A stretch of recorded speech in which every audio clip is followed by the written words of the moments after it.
Railgun. Railgun deyince eminim birçok kişinin aklına o meşhur FPS oyunu Quake gelir.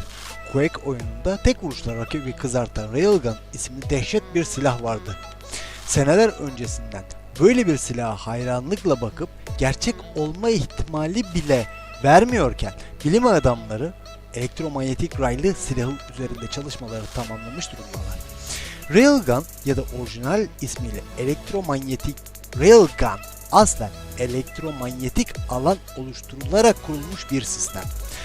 Barutlu silahlardan çıkan mermilerin hızları yaklaşık 200 metre saniye iken elektromanyetik alan kullanılan raylı sistemimizde ise bu 16.000 metre bölü saniye ve elbette ki menzille yaratılan elektromanyetik alanla orantılı olarak çok uzun mesafelerde etkili olunabilmek.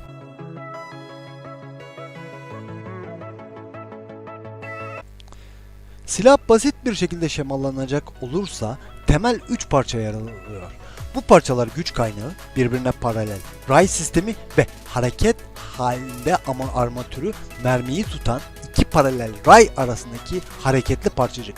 Güç kaynağının pozitif terminalinden çıkan elektrik akımı pozitif ray üzerinde ilerleyip aradaki köprüyü görevi gören armatürün üzerinden negatif raya geçiyor ve negatif ray üzerinden güç kaynağına dönüşüyor. Tabii ki ray üzerindeki bu akım geçişi bir manyetik alan yaratıyor. Ancak dikkat edilmesi gereken bir nokta, manyetik alanlar birbirine zıt yönlüdür. Silahın ne tür mermi kullandığına gelirsek, elbette ki bunun çok sert, erime ısısı yüksek ve genleşme katsayısı düşük bir element olması gerekiyor. Bu da günümüz uçak sanayisinde kullanılan tungstendir. Mission Master, önce otonom insansız kara araçları. Mission Master, askeri birliklere tehlikeli görevlerde, zorlu arazilerde ve düşmanca hava koşullarında desteklemek için tasarlanmış benzersiz bir insansız kara araçları ailesidir. Keşif ve gözetleme operasyonları için değerli olmasının yanı sıra taktiksel gözetim, ateş desteği, tıbbi tahliye, iletişim rolesi gibi her türlü görev için donatılabilir. Her araç kullanıcının savaş yönetim sistemiyle uyumlu olan askeri sistem hem de komuta ve kontrol yazılımı ile halihazırda ağa bağlıdır. Mission Master yüksek riskli durumlarda dahil olmak üzere çok çeşitli görevlerde araçtan inen askerlere yardım sağlamak ve tehlikeyi azaltmak için tasarlanmış düşük profilli bir araçtır. Onun sayesinde düşük elektrik motoru, misyonu ise görünmezlik ve çevik.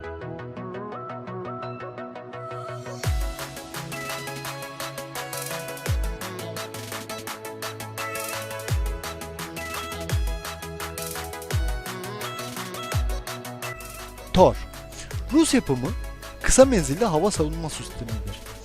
Tor, füze fırlatma istasyonu sistemi özellikle Arktik bölgesi için kullanılmak üzere tasarlanmıştır. Bir direksiyon mekanizması ile birbirine bağlanan iki paletli araçtan oluşmaktadır. İkinci araç ise Tor M2 füze fırlatma istasyonunu taşımak için kullanılıyor. Tor, Rusya'nın GCG elektromekanik tesisi Kupol tarafından geliştirilmiştir.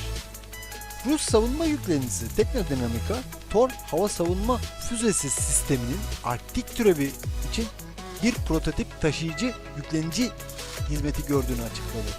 Teknodinamika şirketine göre Tor kısa menzilli hava savunma sistemi Arktik versiyonu Franz Josef Land'den Çukotka'ya kadar Rus Arktik'te kurulan kutup askeri üslerini savunmak için kullanılacaktır.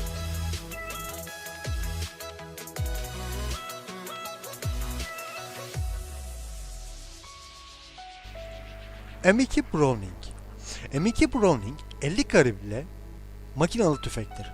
John Browning tarafından 1. Dünya Savaşı'nın sonlarına doğru tasarlanmış ağır bir makinalı tüfektir.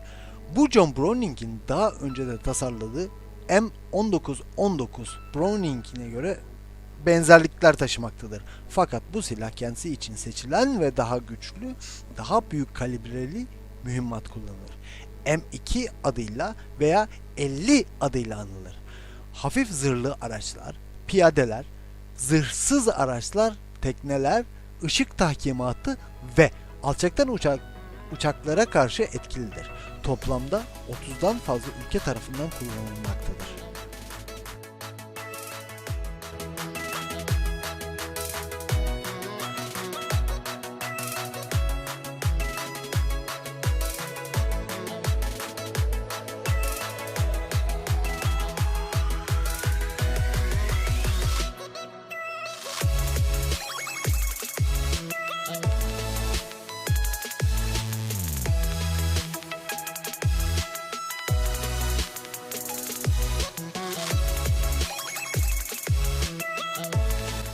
BGM-71 TOW, Amerika tarafından geliştirilen yarı otomatik güdümlü bir tank savar füzesidir.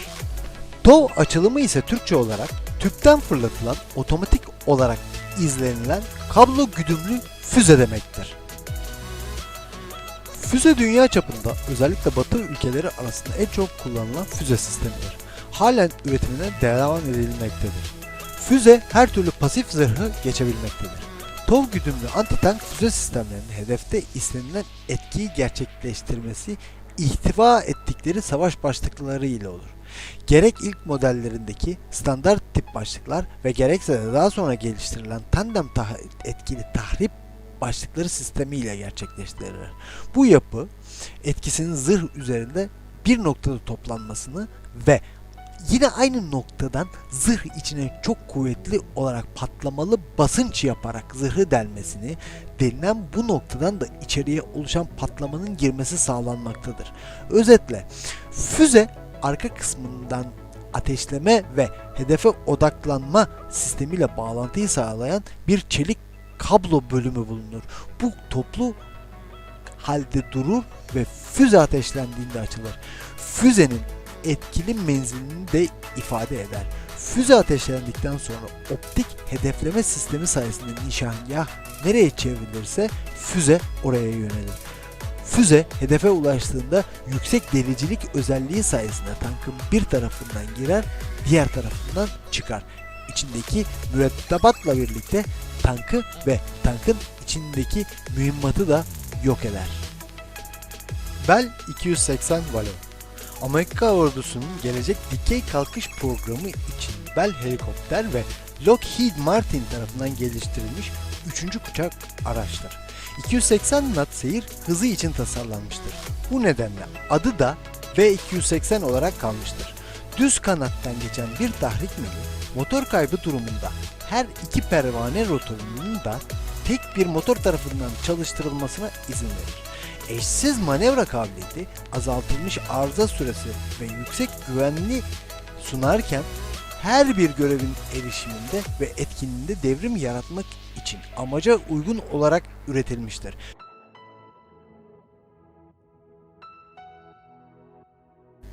Mevcut silah sistemlerinden 2 kat daha fazla hız ve menzile sahip olan V280, 300 deniz milinden fazla uçan ve 200'den fazla uçuş saatine yaklaşan kanıtlanmış uzun menzilli manevra çözümüdür.